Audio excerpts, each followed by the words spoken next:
ചേതൻ കോഴിക്കോട് നിന്നോടൊപ്പം ചേരുകയാണ്. കോഴിക്കോട്ട് മലബാറിൽ മഴയുണ്ടോ എന്ന് നോക്കാം. Chetan, good morning.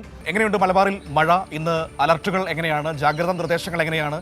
എവിടെയെങ്കിലും എന്തെങ്കിലുമൊക്കെ പ്രശ്നങ്ങളുണ്ടോ? മനു, നിലവിൽ അത്തരം ചില പ്രശ്നങ്ങളൊന്നുമില്ല. ഇവിടെ മഞ്ഞ അലേർട്ടാണ്. ഇപ്പോൾ ഇത്രനേരം ഒരു മൂടിക്കെട്ടിയ കാലാവസ്ഥയാണെങ്കിലും ഇപ്പോൾ വെയിൽ വന്നിട്ടുണ്ട്.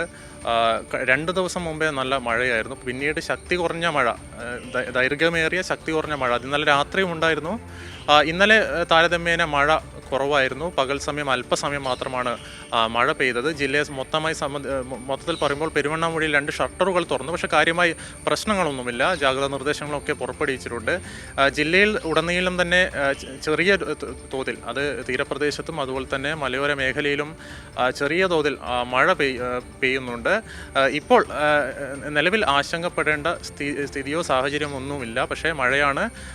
നമുക്കറിയാം, ഞാൻ എപ്പോഴും മഴയുടെ ലൈവിൽ സൂചിപ്പിക്കുന്ന കാര്യമാണ് മനു. എപ്പോഴും നമുക്കൊരു വാർത്ത, ഈ ജലാശയങ്ങളിലൊക്കെ കുളിച്ച് നമ്മുടെ കുട്ടികളൊക്കെ ഇങ്ങനെ മരിക്കുന്ന ഒരു സാഹചര്യം നമ്മൾ പ്രത്യക്ഷത്തിൽ നോക്കിയാൽ ഈ നദികളിലൊന്നും വലിയ ആഴം നമ്മൾ കാണില്ല. പക്ഷേ അടിയൊഴുക്കുകളൊക്കെ ശക്തമായിരിക്കും. നമുക്കത് തിരിച്ചറിയണമെന്നില്ല. നമ്മളോട് കുട്ടികളോടൊക്കെ പറയാനുള്ളത്, ജലാശയങ്ങളിൽ നിന്ന് ഇറങ്ങി ജീവന് അപകടം വരുത്തി വെക്കരുത് എന്നാണ് നമുക്ക് പറയാനുള്ളത്.